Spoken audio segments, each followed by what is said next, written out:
Nicolás Maquiavelo. Las tesis centrales del realismo político.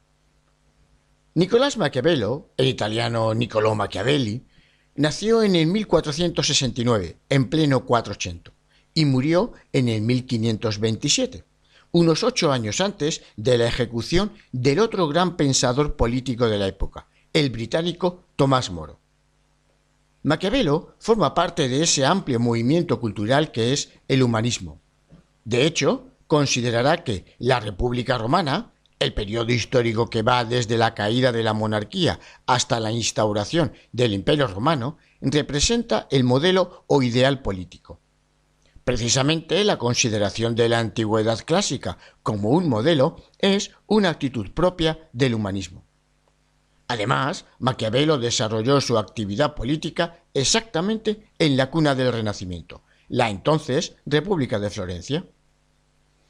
El campo de reflexión de nuestro autor es la filosofía política. Recordemos que la filosofía política es la rama de la filosofía práctica cuyo objeto es el análisis de la sociedad y del Estado para valorar su legitimidad. Tenemos que distinguir entre el ámbito de las ciencias sociales y el propiamente filosófico. Por un lado, encontramos disciplinas como la sociología, que describe y analiza las estructuras sociales, las ciencias políticas, que estudian las estructuras de los estados, o el derecho, que determina la legalidad de las leyes. En un ámbito distinto encontramos la filosofía política, cuyo objetivo es determinar la legitimidad, que no ya la legalidad, de las estructuras sociales y de las estructuras políticas en las que vivimos los seres humanos. Así, mientras que el terreno de las ciencias como la sociología, las ciencias políticas o el derecho es el ámbito de la descripción y del análisis, el dominio propio de la filosofía política es el ámbito de la valoración, como positiva o negativa, como justa o injusta, como legítima o ilegítima, de las estructuras sociales y políticas que han sido descritas por las ciencias sociales. En resumen, valoración filosófica frente a descripción científica. Ahora bien, si la filosofía política implica una valoración, la pregunta que debemos hacernos es: ¿a partir de qué criterios debemos valorar la legitimidad de las estructuras sociales y políticas? La elección de un buen coche solo puede partir del previo establecimiento del modelo de coche que estoy buscando.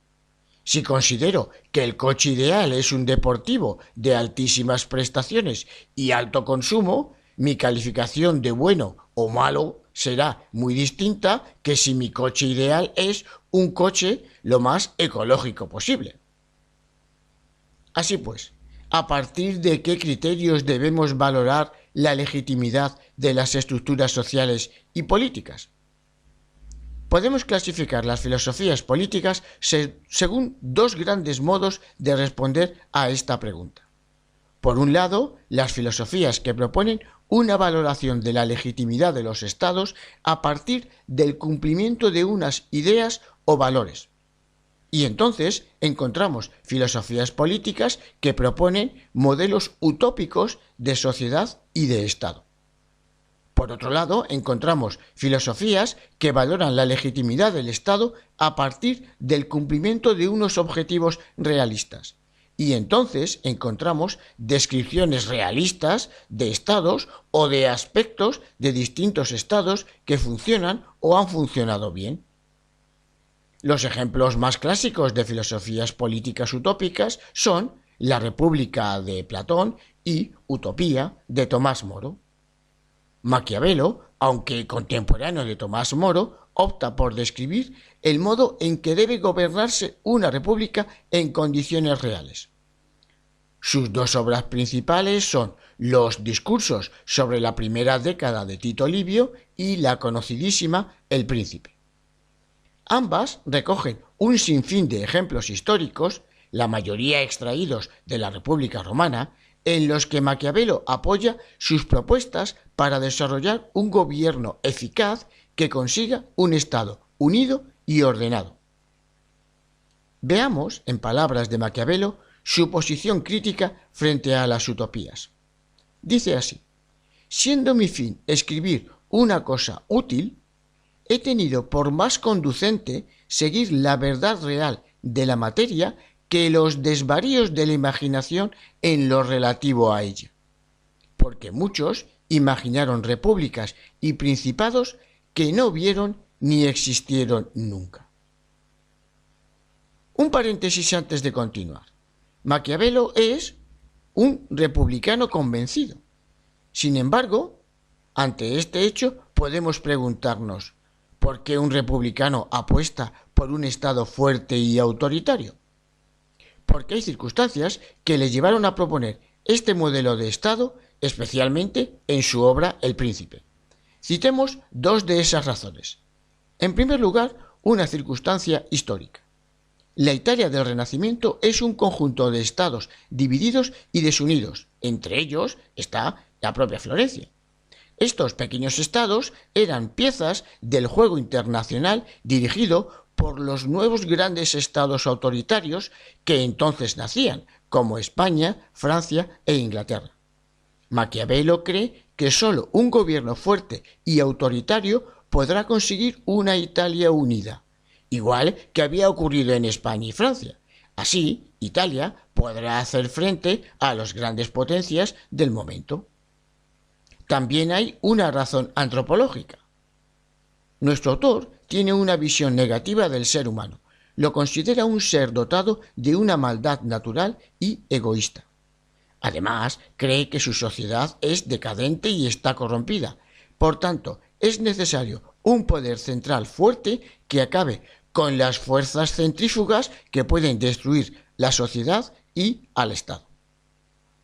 Superadas estas circunstancias excepcionales, continúa Maquiavelo, podrá optarse por una república, pues, como señala el propio autor en los discursos, cuando el pueblo tiene alguna participación en el gobierno, el Estado es más estable que cuando es gobernado por príncipes hereditarios y absolutos.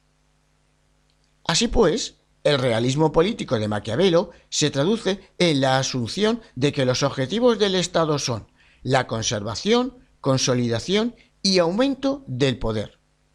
¿Cómo se consigue? Mediante un Estado unido y ordenado. Todas las medidas políticas que contribuyan a esta finalidad serán buenas. Las consecuencias de este planteamiento son claras. La acción política no debe dejarse guiar por principios morales que determinen qué es lo moralmente bueno. En política no funcionan los principios morales, pues el intento por respetarlos puede llevar a la destrucción del Estado o a la caída del gobernante. En política, lo bueno es lo que garantiza el mantenimiento del poder. Dicho de otro modo, si el gobernante decide actuar según principios morales, siempre puede aparecer alguien que no lo haga y que así consiga arrebatarle el poder. Por tanto, separación entre moral y política. Por la misma razón, la gestión política no puede estar limitada por el respeto de una ley divina. El gobernante no debe someterse a ninguna ley, pues si lo hace, asume el riesgo de perder su poder. Por tanto, también debe existir una separación entre religión y política. Esto no quiere decir que el gobernante no pueda utilizar la religión, pero siempre como un medio de control a su favor, a favor del mantenimiento de su poder. En tercer lugar, la política no puede estar limitada por el respeto de unos derechos individuales naturales. El control de los súbditos por parte del príncipe no debe estar limitado por el respeto de ningún derecho individual.